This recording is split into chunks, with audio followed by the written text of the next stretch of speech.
firman Allah di dalam Amsal pasal yang ke-16 ayatnya yang ketiga.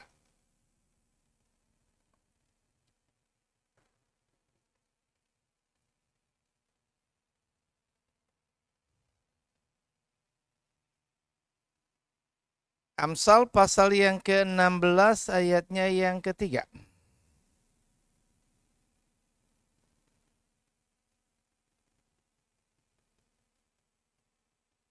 Ya, kasih. Sudah dapat kita baca sama-sama ya. Amsal 16 ayat 3, 2, 3. Serahkanlah perbuatanmu kepada Tuhan, maka terlaksanalah segala rencanamu. Iya. Firman Tuhan ini mengajar kepada kita, jika kita punya sesuatu yang ingin kita capai, ada sebuah tujuan, jika kita hendak melaksanakan rencana kita, dan biarlah kita tidak melupakan semua hal itu, tetapi menyerahkannya ke dalam tangan Tuhan. Serahkanlah perbuatanmu kepada Tuhan, maka terlaksanalah segala rencanamu. Apapun rencana kita, apapun yang hendak atau yang ingin kita kerjakan, maka kita perlu melibatkan Tuhan. Satu ketika kita tahu tokoh yang bernama Hana. Hana istri dari siapa namanya? Suaminya?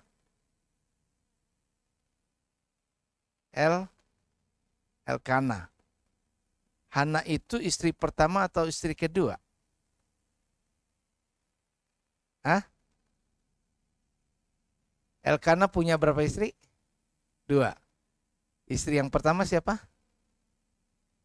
Penina. Jadi Hana ini madunya. Yang benar yang mana? Ah? Yang mana yang madu? Madu di tangan kananmu. Yang mana nih?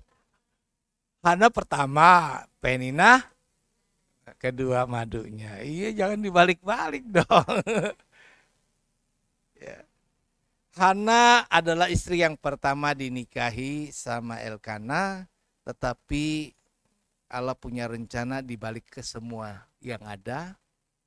Kita tidak mengerti, tetapi ternyata apa yang dialami oleh Hana merupakan perjalanan yang sangat menyusahkan dalam hidupnya. Sekalipun dia adalah wanita yang dicintai oleh suaminya, tetapi karena tidak mengandung dan tradisi tentunya di zaman Yahudi, orang yang tidak punya anak bukan cuma zaman dulu ya. Orang-orang zaman sekarang pun kalau nggak punya anak biasanya rasa sayangnya dibanding dengan yang sudah punya anak berbeda begitu ya. Berbeda. Nah, biasanya adalah hal yang seperti itu. Tetapi kalau kita lihat di dalam bacaan 1 Samuel pasal yang pertama, ketika hati Hana menjadi sedih oleh karena dia tidak punya anak, mandul, kandungannya ditutup Tuhan. Jadi kadang-kadang ada sebuah hal yang terjadi dalam hidup kita, ya bisa karena memang keadaan kita sendiri, bisa karena ada rencana Tuhan, atau bisa karena perbuatan orang lain. Jadi ada beberapa faktor yang bisa mempengaruhi dalam setiap peristiwa kehidupan kita. Tapi apapun itu juga, bahwa kita tahu ada Tuhan yang mengendalikan segala sesuatunya. Nah, Hana pada waktu itu tidak punya anak, tidak mampu punya anak karena mandul. Sementara karena itu, maka suaminya mencari istri baru. Istri yang kedua, diambillah yang bernama Penina.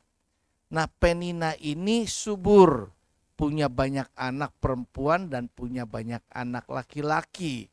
Jadi dari Penina ini maka lahirlah keturunan Elkana. Ya tentunya walaupun sebenarnya hati mencintai Hana, tetapi biasa rasa sayang, perlakuan dan lain sebagainya akan cenderung lebih banyak kepada yang sudah punya anak.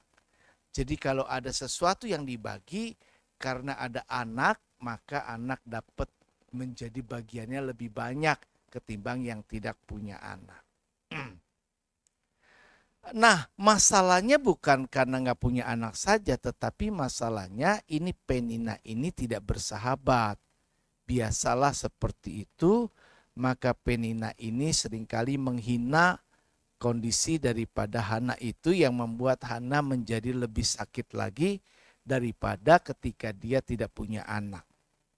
Namun orang-orang yang sakit, orang-orang yang pahit hatinya, orang-orang yang sedih, menderita, kita punya Allah yang peduli, yang memperhatikan. Dia tahu hati manusia, dia tahu hati umatnya, dia tahu hati orang-orang yang percaya kepadanya.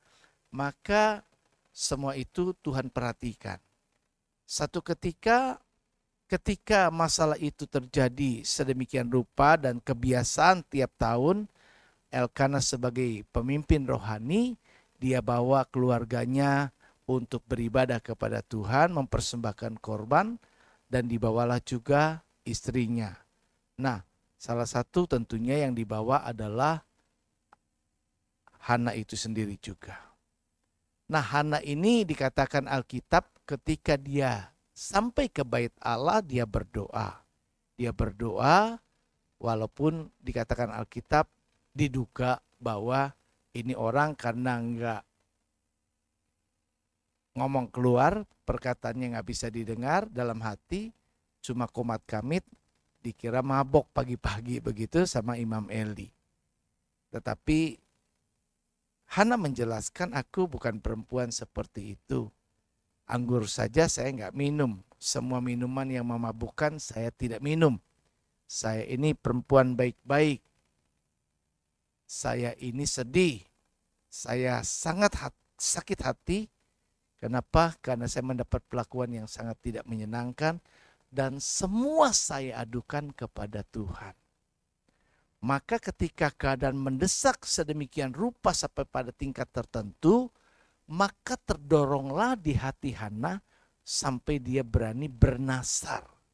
Nah, kadang kalau orang sudah berani bernasar itu di situasi yang amat sangat mendesak bagi kehidupannya, begitu nekan, dan dia begitu menginginkan sesuatu sampai dia berjanji sama Tuhan, jika Tuhan mengabulkannya, jika Tuhan memberikan apa yang dia minta, maka dia akan melakukan sesuatu buat Tuhan. Dalam konteks cerita ini, maka Hana berjanji kalau Tuhan berikan keturunan baginya, maka orang yang lahir daripadanya itu yang pertama tentu akan diserahkan kepada Tuhan. Dan Allah melihat kesungguhan hatinya. Dalam berbagai persoalan yang kita hadapi, hal-hal yang bisa membuat apa yang kita harapkan, apa yang kita inginkan, apa yang kita gumulkan, itu hanya bisa tercapai. Yang pertama tentu kita tahu orang percaya itu rahasianya di satu, yaitu doa. Doa itu membawa perkara kita kepada Tuhan. Doa itu menyampaikan seluruh keinginan hati kita kepada Tuhan. Tetapi bukan sekedar doa yang kita ucapkan kepada Tuhan, tetapi hal yang menentukan sekali adalah sebuah kepercayaan atau iman yang teguh. Doa dengan iman yang teguh adalah poin yang pertama. Doa dengan iman yang teguh itu menjadi rahasia atau kunci untuk sebuah keberhasilan mencapai sebuah tujuan.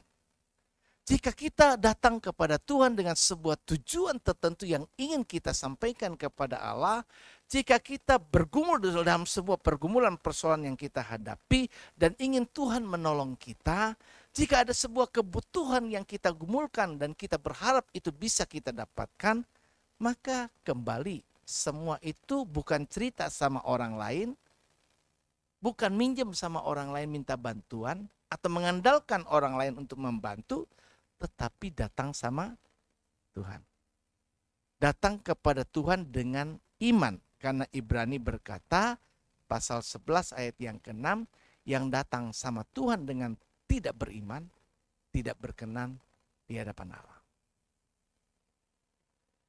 Jadi rahasia keberhasilan adalah datang doa, serahkan. Serahkan segala perbuatanmu apapun juga kepada Tuhan, maka terlaksana rencananya. Jika kita tidak serahkan, kita tidak libatkan, kita tidak bawa kepada Tuhan dengan penuh keyakinan, dengan penuh iman, datang berharap penuh dan mengandalkan Tuhan satu-satunya, maka tentu tidak akan kita bisa mencapainya. Nah, yang kedua, hal yang penting juga kita bisa lihat dalam sejarah perjalanan Alkitab, bahwa kalau kita ingin berhasil mencapai apa yang kita harap dan inginkan, selain kita berdoa dengan iman, maka penting bagi kita juga untuk bertekun.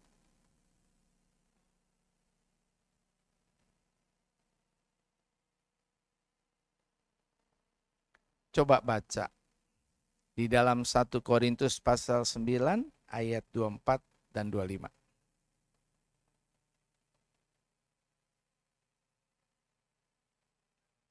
Firman Allah berkata begini. 1 Korintus 9 ayat 24, 25 kita baca ya. Udah? Oke. Udah ditayangkan di depan ya. 2, 3.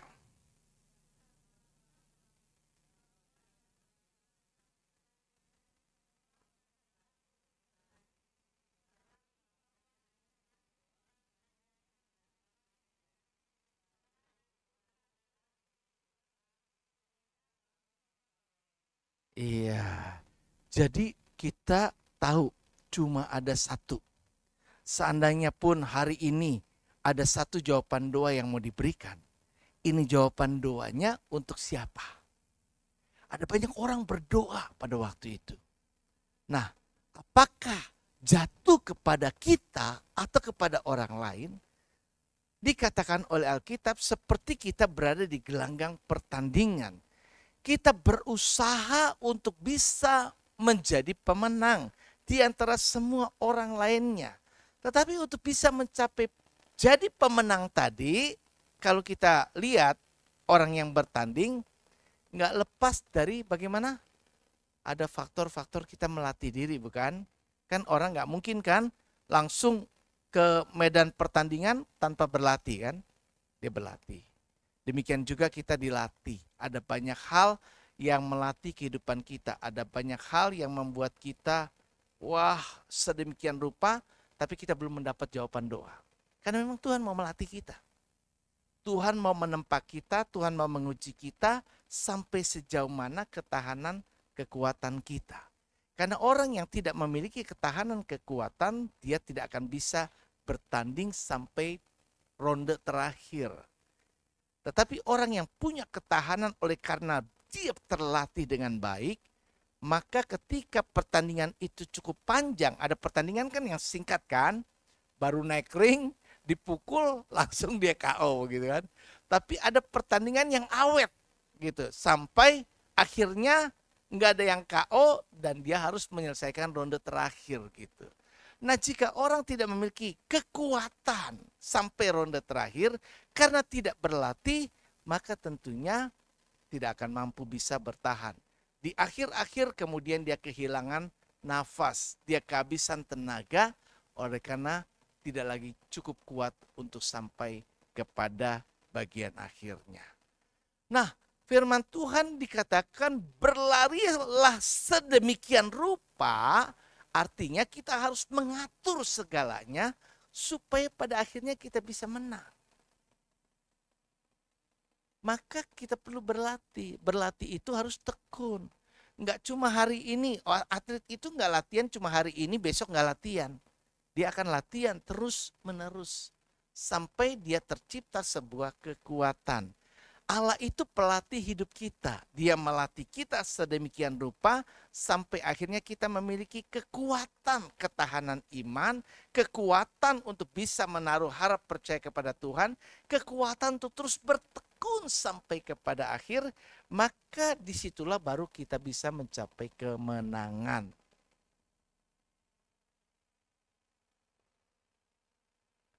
Orang-orang yang gagal tidak bisa sampai kepada akhirnya banyak. Kita lihat perjalanan Saul yang gagal di tengah perjalanan, yang kata Tuhan, sedianya Tuhan mau mengokohkan. Betul ya? Kerajaannya, tapi karena dalam perjalanannya nggak berhasil. Kenapa nggak berhasil? Ada faktor ketidaktaatan. Ada faktor yang bisa buat dia jadi takut. Waktu itu dia takut. Musuh udah mendekat. Samuel belum datang-datang, terlambat. Terus mau cari perkenanan Tuhan, bawa korban semuanya sama Tuhan, tanya dan kemudian minta pertolongan Tuhan, harus melalui Samuel. Karena itu cuma yang satu-satunya dibenarkan Tuhan. Tetapi sekarang masalahnya ini udah darurat keadaannya. Terus rakyat udah gelisah. Orang-orang bisa meninggalkan dia. Dia diuji di situasi yang amat mendesak. Sementara dia ada raja, harus ambil keputusan. Dan dia punya kewenangan untuk mengambil keputusan itu.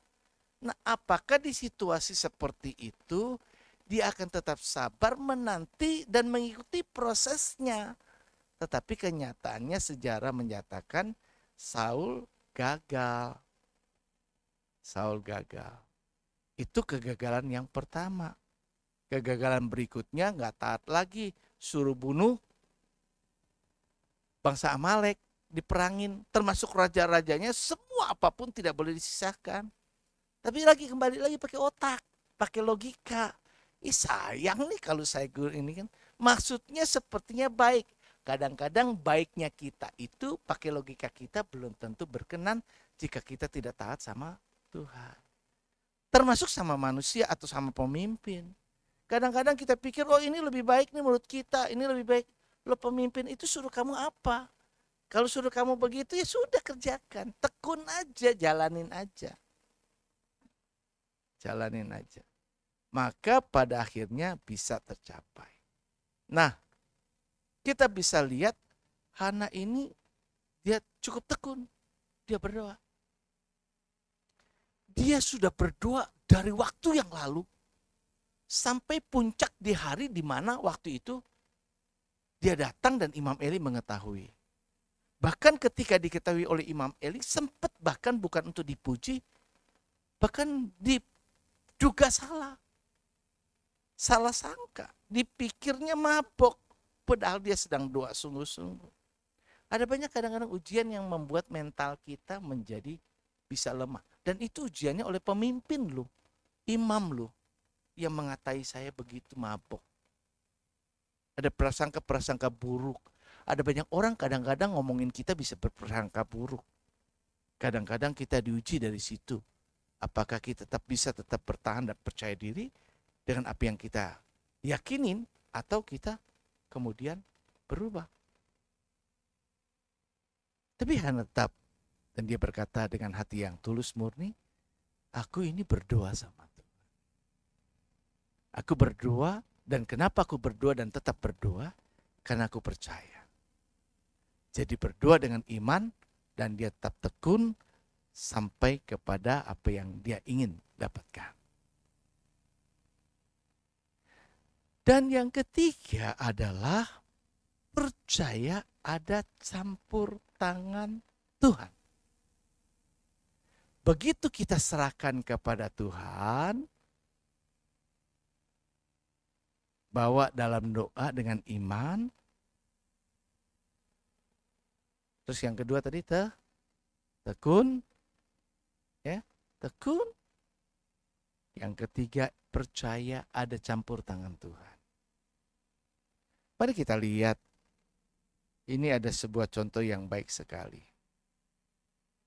Matius 2 ayat 13 sampai 15.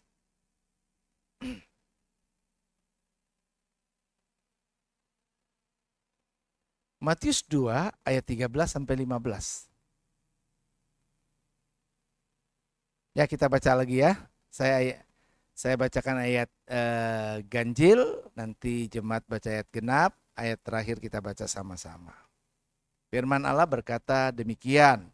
Setelah orang-orang Majus itu berangkat, tampaklah malaikat Tuhan kepada Yusuf dalam mimpi dan berkata, "Bangunlah, ambillah anak itu serta ibunya, larilah ke Mesir dan tinggallah di sana sampai aku berfirman kepadamu, karena Herodes akan mencari anak itu untuk membunuh dia."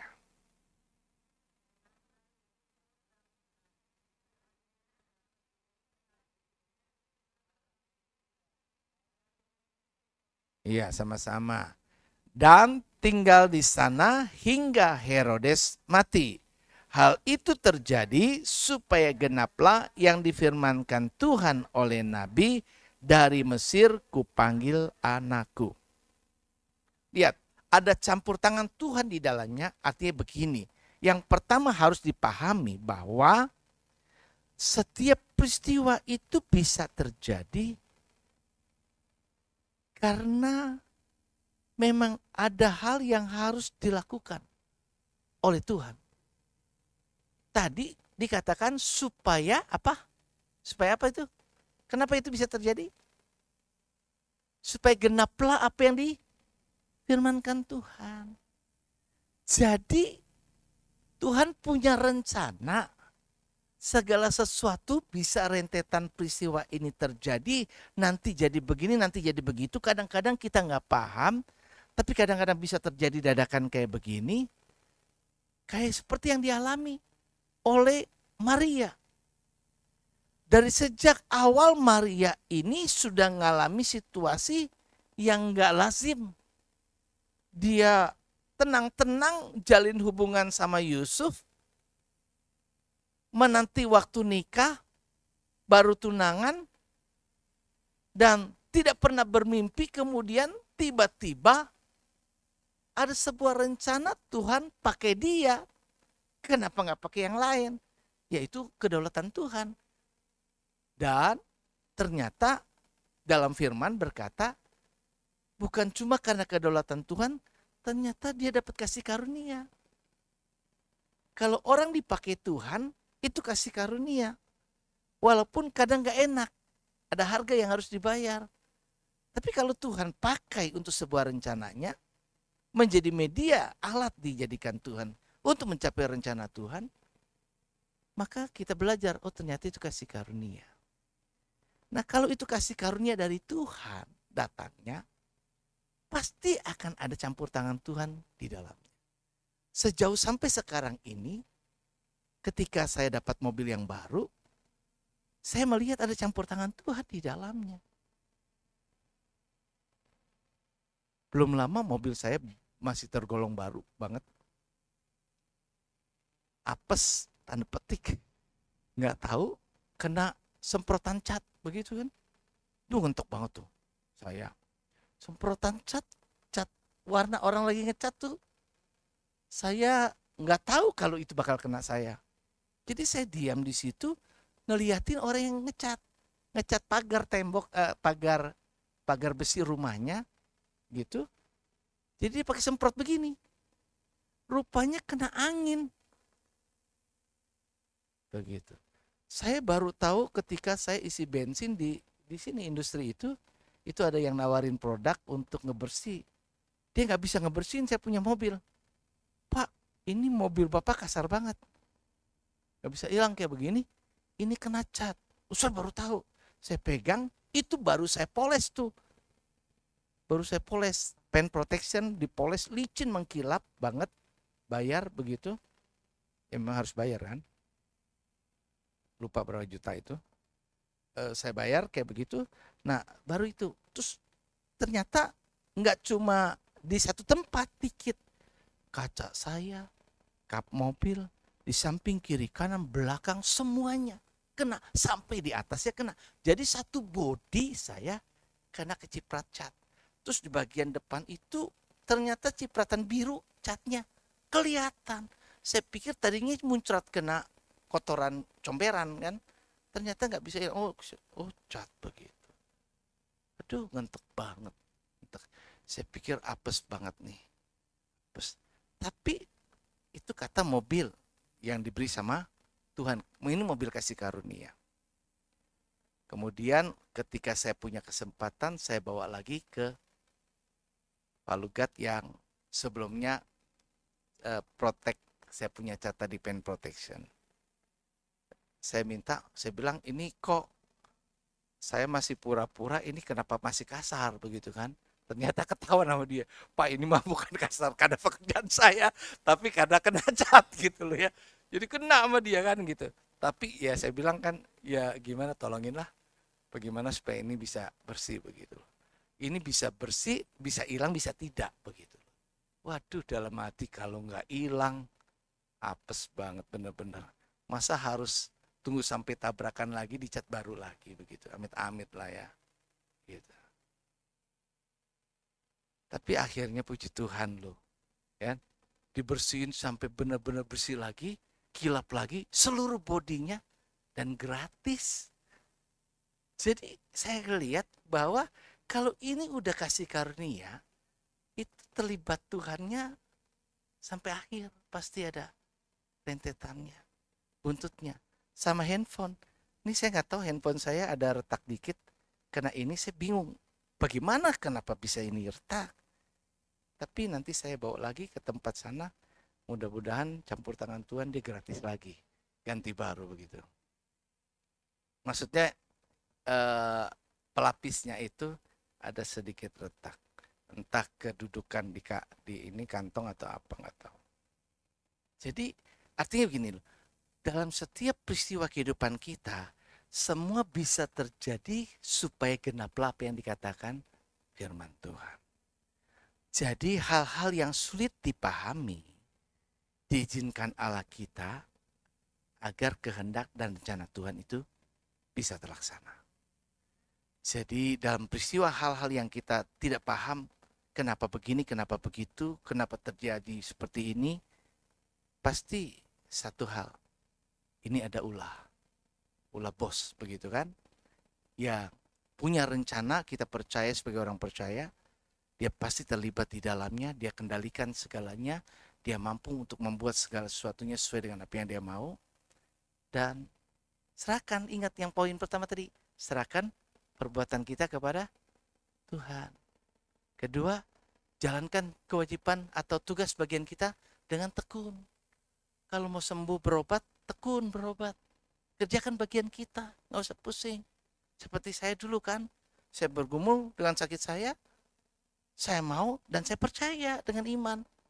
Ketika sisa yang dulu kesemutan yang saya bilang tangan kiri, profesor saya nggak bisa sembuhin saya, udah suntik sana sini, ya sekali datang ke dia dan saya pikir-pikir kalau boleh saya nggak datang lagi begitu, karena setiap kali datang stres kan, gotiau 5 juta begitu loh. Dia kan enak aja nyuntiknya gitu kan, makin banyak dia suntik makin repot saya gitu kan, karena satu suntikan berapa duit tuh kan, put begitu, dia enak aja, nggak ngeker lagi nyuntiknya gitu kan, langsung plus begitu, tiba-tiba ke kasir 5 juta begitu sekali datang begitu. Nah kalau saya harus berulang kali datang sampai kapan? Terus saya bilang begini sama Tuhan, saya punya Allah yang mengerjakan saya bisa kayak gini sembuh, masa Allah yang sempurna nggak sempurnain gitu kan. Kalau masih ada sisa kan berarti nggak sempurna, sementara Allah saya sempurna. Itu keyakinan saya tuh, doa saya juga gitu, saya punya Allah yang sempurna, pekerjaannya pasti sempurna. Kalau ada kemungkinan medis berkata bisa cacat seumur hidup, tapi saya tetap yakinkan bahwa pekerjaan Allah sempurna. Dia akan kerjakan nggak nanggung-nanggung. Kalau Tuhan sudah kerjakan kesembuhan buat saya, dia pasti sembuhkan semuanya. Kalau manusia nggak mampu, tapi Tuhan tetap mampu. Dan itu yang saya yakini. Dan saya pengen ngerasain lagi normal seperti sebelumnya. Gak kesemutan. Karena setiap kali kesemutan 24 jam loh. Bukan kesemutan kayak orang lagi kesemutan kan. Sementara tuh habis itu hilang kan, ditepuk-tepuk dia hilang gitu kan. Ini kesemutannya 24 jam gitu kayak setrum terus gitu.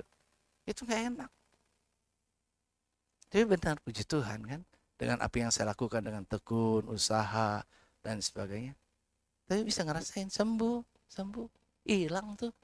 Gitu kan. Walaupun sakit awalnya. Luar biasa tuh, saya sampai tangan saya bonyok tuh ke sinse. Itu jarumnya segini tuh panjangnya. Ditusukin saya ke sini. Ush, begitu. Aduh, sakitnya luar biasa. Awal pertama ke sinse itu saya ragu-ragu karena di sana sini kan jarum kan. Suruh saya tiduran di atas jarum. Saya bilang, ketusuk dong kalau kayak gitu. Enggak. Ternyata orang yang tidur pakai iman, itu jarum ngikutin kita tidur gitu kan. Dia tidur gitu kan. Dia miring juga. Enak gitu lah. Puji Tuhan sih. Gitu. Jadi ada campur tangan Tuhan di dalamnya. Kita bisa lihat di situ, kalau terjadi peristiwa kayak gini, Tuhan bilang, pakai si Yusuf, pindah. Bawa anak itu pindah. Pindahnya kemana? Ke Mesir.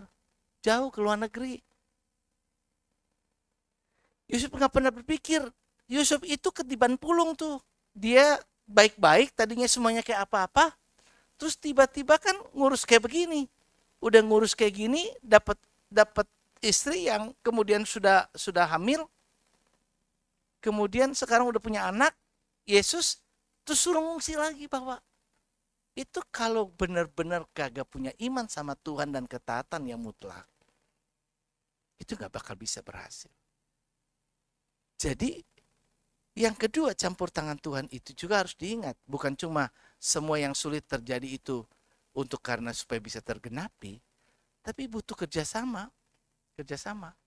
Jadi tanpa kerjasama, Allah gak mungkin bisa menyatakan apa yang ini. Jadi Tuhan tetap menginginkan ada kerjasama.